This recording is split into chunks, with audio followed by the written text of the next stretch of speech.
चला मित्रांनो, आजचा विषय आपला आहे. फक्त टॉपिक छोटूस घेतो आणि जास्त विषय वाढवणार नाही, कारण का ज्योती तालुक्यामध्ये आज आपण बघतो पाणी टंचाई विषय.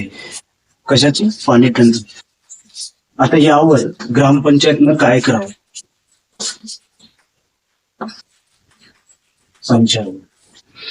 कारण का प्रत्येक गावामध्ये पाण्याची टंचाई आहे, परंतु ज्या ग्रामपंचायतमध्ये पाणी टंचाई आहे आणि यावर जर कोणी सुविधा विशेष करत नसेल तर समजून घ्या की या ग्रामपंचायतचा सरपंच, सदस्य, उपसरपंच या सचिव असो, या नालायक लोकांकडे कोणत्याच प्रकारचं नियोजन नसते. कारण का ज्या ग्रामपंचायतमध्ये जर नागरिकांना जर पाणी समस्या, आता हे पाणी समस्या येत असतो, तर आज हे पाणी समस्या आलं की एप्रिल ते एप्रिल महिन्यामध्ये जे मार्च एंडिंग असते त्याच्यानंतर एप्रिलच्या जे मासिक सभा असते यामध्ये यांना नियोजन बनवायचं असतो की एप्रिलच्या नंतर आपल्याला पुढे चालून आपल्याला नाही का पाण्याची खूप काही समस्या येणार आहे आणि जनतेला आपल्याला पूर्णपणे पाणी द्यायचं आहे. परंतु या नियोजनवर हे लोक करत नाही. फक्त या लोकांचं एक चालतंय 15-20 आहे. आता कालचं पेपरमध्ये आलं की वाशिम जिल्ह्यामध्ये 15-20 पैसा जो 4.5 लाख रुपये आला होता, सरपंच आणि सचिव यांनी बनावट कागदपत्रे करून या लोकांनी पैसे खाले. परंतु त्यांच्यावर नागरिकांनी, सर्व गावकऱ्यांनी तक्रार केली आणि त्यांना पाण्याची समस्या असल्याने त्यांच्यावर तक्रार केली आणि ती तक्रार कोर्टापर्यंत गेली आणि कोर्टामध्ये 4.5 लाख रुपये बनावट कागदपत्रामध्ये 15वीत आयोगाचा पूर्ण निधी टोटल सरपंच आणि सचिव आणि या पूर्ण कमिटीने दाबून खाल्लं. यासाठी सरपंच आणि सचिवावर बनावट कागदपत्रा प्रकरणी कोर्टामध्ये केस झाली आहे. जर तुमच्या ग्रामपंचायतमध्ये असे होत असेल आणि सरपंच आणि सचिव हे बेकायदेशीर जर कार्य करत असेल तर यांना तुम्हाला विचारता येईल. गावामध्ये काही चोट्टे असतात जे विरोध करतात, कारण हे यांना 2 पैसे मिळतात म्हणजे पिण्यासाठी, खाण्यासाठी, अशा चोट्टे प्रत्येक गावामध्ये आहेत. परंतु मला एकच सांगायचंय, आज जर आपल्या ग्रामपंचायत गावामध्ये जर समस्या असेल, पाणी नळ योजना आली, या फुकट चोरांनी याने काय केले की गावामध्ये नळ योजना आली, रिपेअरिंग करतो म्हणून नाही का 3 लाख 3.5 लाख रुपये असं नाही का 15-20 असो या तुमची ग्रामपंचायत पेशामध्ये असो, तर हे लोक 1.5 लाख 2 लाख रुपये करून 2 पाईप टाकलं की पैसे खातात. परंतु या भिकार चोटांना हे माहित नाही की साले हे किती जरी खाले तरी हे सुधारणार नाही. यांचं घर बघा, किती जरी खाले तर शेवटी त्यांना याच लेवलमध्ये येणार आहे. कारण का हा जनतेचा पैसा आहे जो शासनाने देतो, सरकार देतो आणि वरच्या लेवलवर लोक बदनाम करतात. सरकारने खाल्लं, सरकारने, अरे चोट्टे हो, वरून सरकार देत आहे परंतु तुमच्या गावामध्ये तुम्ही ज्या सदस्य सरपंचांना निवडून देता हाच हरामखोर तिथपर्यंत तुमच्यापर्यंत निधी येऊ देत नाही. मग सरकारला का देऊच देता? सरकारने तुम्हाला 15-20 आयोगनं केंद्र आणि राज्य सरकार मिळून तुम्हाला 4 लाख रुपये पाठवत असतो. मग या 4 लाखामध्ये तुम्हाला काय करता येईल? विशेष या 4 लाखामध्ये तुम्हाला स्वच्छतेवर तुम्ही काम करा, लोकांना जर आरोग्यावर तुम्ही काम करा, शिक्षणावर खर्च करा, या तुम्ही इतर सोयी सुविधेवर खर्च करा, या नाली साफसफाईवर खर्च करा, या लोकांना विशेष मदत, कुठं तुटफूट दुरुस्ती असेल तर त्यावर तुम्ही खर्च करा. परंतु हे भिकारचोट काय करतात की बनावट कागदपत्र बनवून हे 4 लाख रुपये कसं आपल्याला दाखवता येईल, कसं दाखवता येईल हे करतात. म्हणून जास्तीत जास्त गाव न सुधारायचं कारण हे एकच आहे की एका ग्रामपंचायतमध्ये 3 वर्षाच्या जास्त जर एखादे ग्रामसेवक त्या ग्रामपंचायतमध्ये राहिलं तर समजून घ्या तुमची ग्रामपंचायत 20 वर्ष मागे गेली. कारण हा भिकारचोट फक्त लुटायचं काम करतो, बनावट कागदपत्र दाखवून.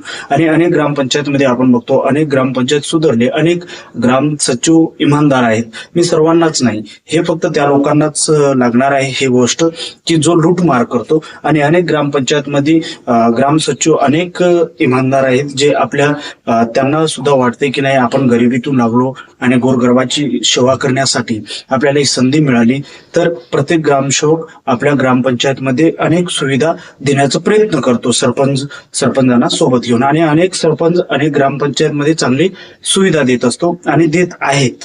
परंतु मला त्या लोकांना सांगायचं आहे की ज्या सरपंचांना काही कळत नाही तो सचिव त्यांचा फक्त वापर करून घेतो आणि ज्या सरपंचांना अतिशय सरपंच उपसरपंच असतो, ज्यांना खूप कळतंय तो गावाला फक्त लोकाला घुमायचं काम करतो आणि गावाला बर्बाद करायचं काम करतो. यासाठी ग्रामसभेमध्ये तुम्ही विषय जर उचलण्याचा प्रयत्न केला तर हा भिगारचोट काय करतो, सरपंच उपसरपंच स्वतःच भाषण देत असतो, स्वतःच कुणाचे सत्कार करत असतो, स्वतःच नाही का आपला वावा करत असतो. मी इथून इमान उडवेन, मी इथून उडवेन. अरे भिगारचोट, तुझं घर तुला सुधरत नाही. तू लोकांच्या पैशावर उड्या मारतो आणि लोकांपर्यंत नळ योजना देत नाही, लोकांना नाली साफसफाई कधी करून देत नाही. रस्ते आणि नाले हे का तुझ्या बापाच्या घरून देत नाही, हे वरून येतो.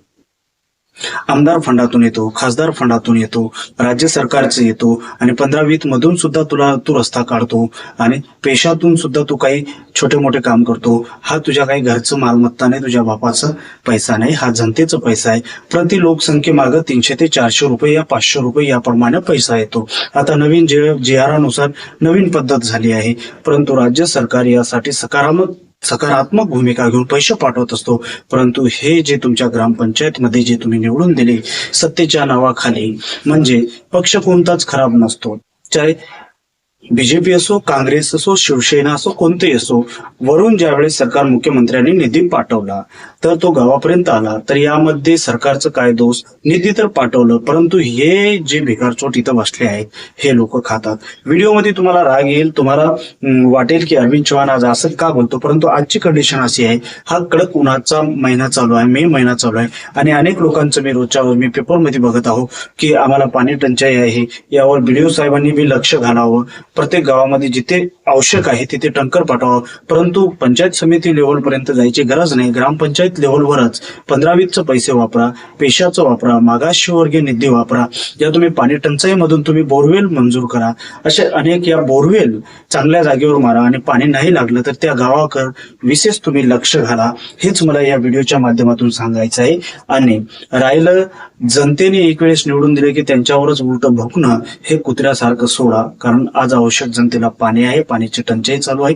यासाठी मला सगळ्यांना एकच सांगायचं आहे की पाण्यावर भर द्या, कारण विशेष करून गोरगरीब जनतेला तुम्ही न्याय मिळवून द्या. कारण आज खरं योद्धांची गरज ज्यावेळेस असते त्यावेळेस जर आपण लपायचं काम केलं तर नक्कीच विकास होणार नाही. यासाठी आज पाण्याची गरज प्रत्येकाला आहे. म्हणून आज एकच या व्हिडिओच्या माध्यमातून सांगायचं आहे की अनेक ग्रामपंचायतमध्ये अनेकांचं मी आदर करतो, जे सरपंच सचिव चांगल्या पद्धतीनं काम करत आहेत, परंतु अनेक ग्रामपंचायतमध्ये दुर्लक्ष होत आहेत. यासाठी मला सांगायचं आहे, पाण्यावर लक्ष द्या, आजच नियोजन बनवा आणि गोरगरिबापर्यंत पाणी कसं पोहोचत आहे या 1 महिन्यासाठी, कारण पुढच्या महिन्यापासून पाणी येईल, परंतु या 1 महिन्यामध्ये खूप काही अडचणी चालू आहेत. यासाठी प्रत्येक ग्रामपंचायतना मला सांगायचं आहे की 15-20चं वापरा, या तुम्ही पेशाचा वापरा, या तुम्ही इतर निधी, सार्वजनिक निधी जे लोक पाणी कर भरत असतात, परंतु तुम्ही लोकांना नळ योजना सुद्धा गावामध्ये चालू नाही. लोकांनी हर वर्षी भरतात, कोणी 200, कोणत्या ग्रामपंचायतीमध्ये 300, कुठं 500 आहे. व्यक्तिगत नळ घेऊन सुद्धा लोकांना पाणी नाही. मग तुम्ही हे पैसा कुठं टाकता? या जनतेला मला एकच सांगायचंय की तुम्ही हे प्रश्न तुमच्या ग्रामपंचायतच्या सरपंचांना आणि उपसरपंच आणि सचिवांना विचारा की आम्ही जे पाणीवर पैसे भरतो हे पैसे कुठं जातात. मग तुम्ही आम्हाला 1 महिना जर मदत करत नसेल तर आम्हाला हिसाब द्या. मित्रहो, व्हिडिओमध्ये माहिती जर आवडली असेल नक्की माझ्या चॅनल सोबत जोडून राहा. असेच मी नवनवीन ग्रामपंचायत, जिल्हा परिषद या प्रत्येक क्षेत्रातील मी आपल्याला माहिती पुरवायचं काम करेन.